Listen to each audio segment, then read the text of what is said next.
Assalamu alaikum, 9th class. How are you all? So this is your lesson about comprehension passages, unsolved, paragraph number 1 to 5. Let's come to the paragraph number 1. Have a reading of it. About 60 years ago, the question of choosing a profession was not taken up seriously. 60 साल पहले ऐसे होता था कि profession जो था choose करने से पहले इतना सीरियस नहीं लिया जाता था इस मामले को. Hasan generally followed the trade of his father. घर बैठे ही बच्चे जो बाप दादा करते हैं वही काम सीख लेते थे और फिर उसी को फॉलो करते थे. ट्रेड ऑफ हिज फादर, जो भी उनका तजारत थी, जो भी कोई अमल था. But nowadays one can take up a trade that one likes. लेकिन अब आजकल ऐसे होता है कि कोई भी वो जो चीज़ वो पसंद करता है उसको चूज़ कर सकता है. The student who make the right choice of profession are always successful. जो भी तालबात जो हैं अपनी मर्ज़ी का राइट सिलेक्शन करते हैं कैरियर की, वो कामयाब होते हैं. For the right choice of profession there should be some definite aim. एक मकसद होना चाहिए आपकी ज़िंदगी का अगर आप कोई राइट चॉइस करना चाहते हैं प्रोफेशन की. The student who do not have definite aim suffer a lot in the and.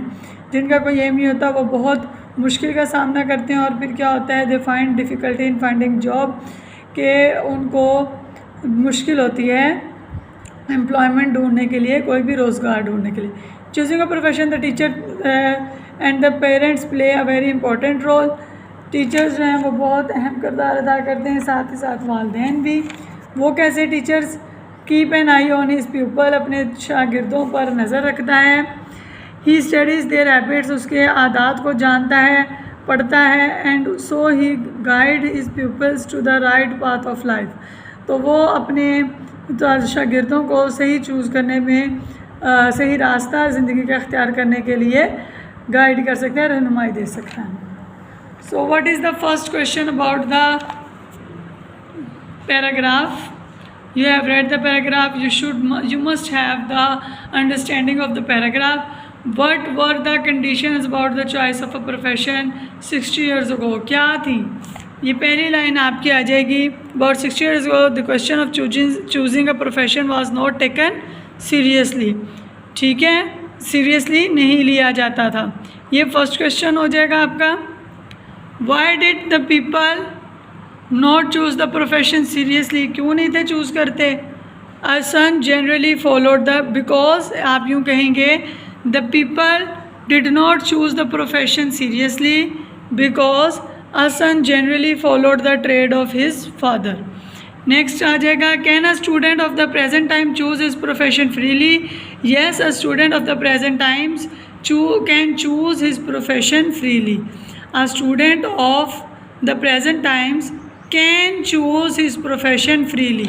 यहाँ आप can यहाँ पे ले आएंगे, क्वेश्चन का can यहाँ आ जाएगा. ठीक हो गया. What is the advantage of a right choice of profession? A right choice of profession makes a student successful. How can a student choose his profession rightly? सबसे ऊपर वाली लाइन इस पैराग्राफ में यहाँ वाले हिस्से पे, for the right choice of a profession there should be some definite aim. एक मकसद होना चाहिए. नेक्स्ट आ जाएगा, how can a student, what will be the difficulty a student of a student who is reading without a definite aim. A student who is reading without a definite aim, क्या मुश्किल होगी? will, यहाँ से आ जाएगा have a. Second line का last word से start करेंगे. will have a difficulty in finding employment. Employment ढूंढने में डिफ़िकल्टी होगी. so what is the last question? How can a teacher help his pupil in making choice? Last two lines आ जाएंगी. The teacher keeps an eye on his pupil. He studies their habits, so he can guide his pupils to the right path of life. Next paragraph पे आ जाए. Making pottery. Pottery क्या कहते हैं? हाथ से जो मिट्टी के बर्तन बनाए जाते हैं. On the potter's wheel is called throwing. A thrower is a very skilful workman. जो थ्रोइंग चलाता है वो थ्रोअर होता है. But there is another method of shaping articles out of clay. मिट्टी से बनाने का क्या तरीका और हो सकता है? Moulding. A plaster mould is made and the clay is pressed into it. This is quicker and less difficult way to make things like handles, but all the most beautiful pottery is thrown. When a piece of pottery is taken off the wheel, it is put aside to dry, after which a design may be painted on it with special colors that will stand great heat. It is then ready to be fired. This is done in a large oven or kiln. चूल्हे को कहते हैं, भट्टी को कहते हैं. The pieces of pottery are placed in earthenware tubs called saggers so that the flames cannot touch the pots. What is throwing? First line आ जाएगी. Making pottery on the potter's wheel is called throwing. What is the other method of shaping articles? Another method, second line में है, another method of shaping article out of clay is molding. What is the advantage of molding?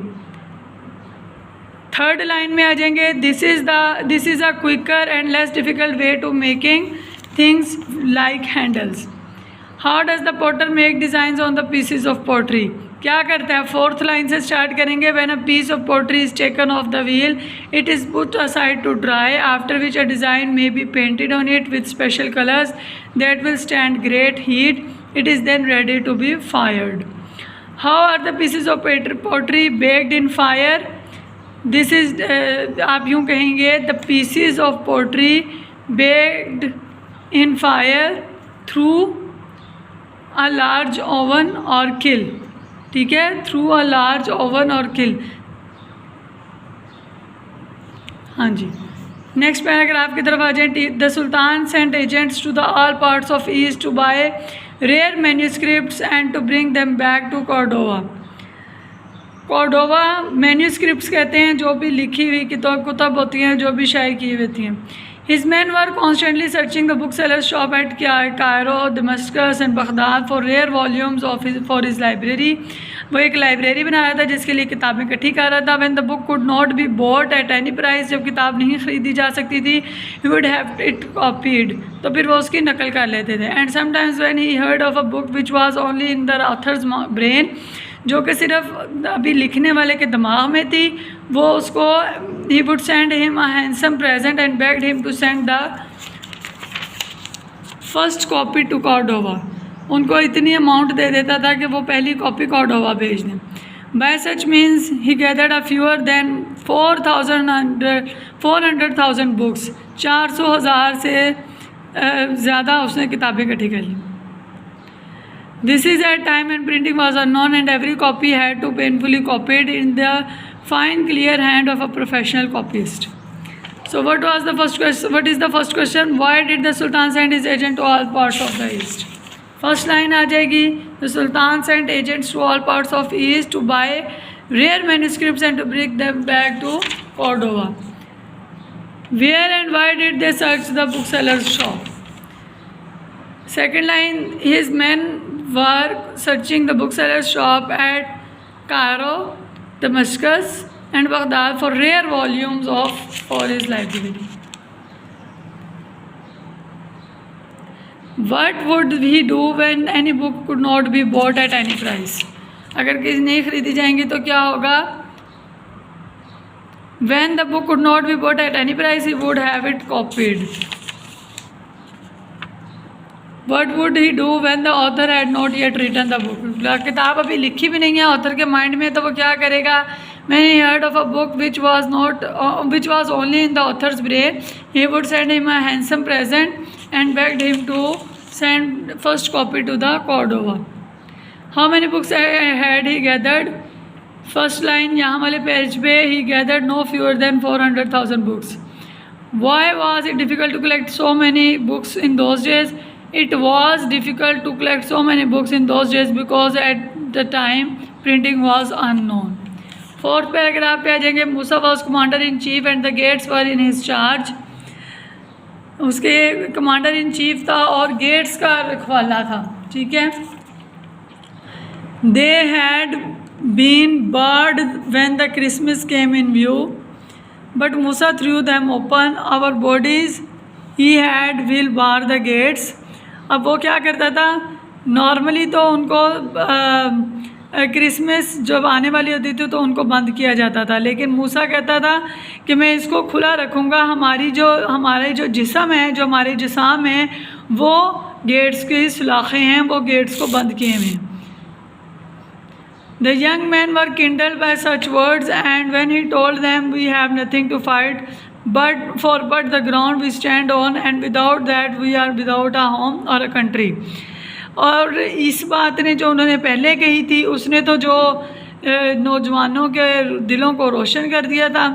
और फिर उसके बाद जो उसने कहा कि हमने किसी चीज़ के लिए फ़ाइट नहीं करनी, सिर्फ जिस सरज़मीन पर हम खड़े हैं, अगर हमारे पास ये नहीं है तो हम एक बेघर हैं, बेमुल्क हैं। तो they were ready to die with him, वो उसके लिए मरने के लिए भी तैयार थे। With such a leader the Moorish cavaliers perform feats of bravery in the plain which went down in the annals of history in golden words. Moorish हबशी को कहते हैं, कैवेलियर्स घुड़सवार को कहते हैं। ऐसे रहनुमा के साथ उन्होंने मैदान में जुर्रत और बहादुरी के ऐसे करतब दिखाए कि तारीख़ में सुनहरी हरफ में लिखा जाता है। Who was the chief commander and what was in his charge? Musa was chief commander and the gates were in his charge. First line. When were the gates were barred? The gates were barred when the Christmas came in view. Who threw them open? Musa threw them open. What did Musa said? Our bodies will bar the. What did Musa say? तो फिर आप यहाँ पे क्या लिखेंगे? Musa said our bodies will bar the gates, ऐसे inverted commas में लिखेंगे। What effect had his words on the young man? Third line में the young man were kindled by such words.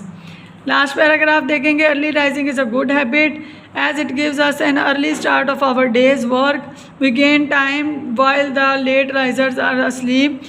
The early risers have another advantage, that is they enjoy good and sound health. सिर्फ सुबह जागने से उनके पास time ही नहीं होता, बल्कि उनकी सेहत भी अच्छी रहती है। Those who are out of bed early have plenty of time, बहुत ज़्यादा टाइम होता है, to do their work carefully, steadily and completely. Aahista Aahista से, सुकून के साथ, ध्यान से वो अपना काम कर सकते हैं। They do not have to put off anything to the next day. उनको कोई भी काम कल पे डालने की ज़रूरत नहीं पड़ती। The early riser is always happy, fresh and smart. हमेशा तरोताज़ा, खुश रहता है और तंदुरुस्त रहता है। He enjoys his work while those who get up late find their duty dull, dry and do it unwillingly. क्योंकि वो जल्दी उठ जाता है, अच्छा काम करता है, तो इसलिए वो हमेशा एंजॉय करता है। जो लेट उठते हैं वो हर वक्त डल और ड्राई रहते हैं और नाखुशगवारी से अपना काम करते हैं और इसको बोझ समझते हैं। Early rising is therefore a key to success in life. ज़िंदगी में कामयाबी की एक चाबी है जल्द उठना, early rising. What kind of habit is early rising? First line है, early rising is a good habit. Second question है, why can an early riser do more work than the late riser? यहाँ पे third line से आप start करेंगे, those who are out of bed early, या आप यूँ कह सकते हैं, those who are early risers have plenty of time to do their work carefully, steadily and completely. What kind of health do early risers have? Second line के and से start करेंगे, they enjoy good and sound health. ठीक है ना, यूँ भी आप कह सकते हैं, early risers enjoy good and sound health. What does a late riser find his work dull and dry? Why does, क्यों पाता है? A late riser finds आ जाएगा his work dull and dry because he gets up late and does his work unwillingly. नाखुशगवारी से अपना काम करता है। What is success in life? Early rising, last line है, early rising is a key to success in life. यहाँ therefore को और coma को आप कट कर देंगे। Early rising is a key to success in life. So this is your first 5 paragraphs unsolved that you have done today. Watch the whole video carefully and point out each and every detail and mark the answers to your questions. If you find difficulty in marking, you can ask me again and you can write them in front of your lines. Okay? Allah Hafiz.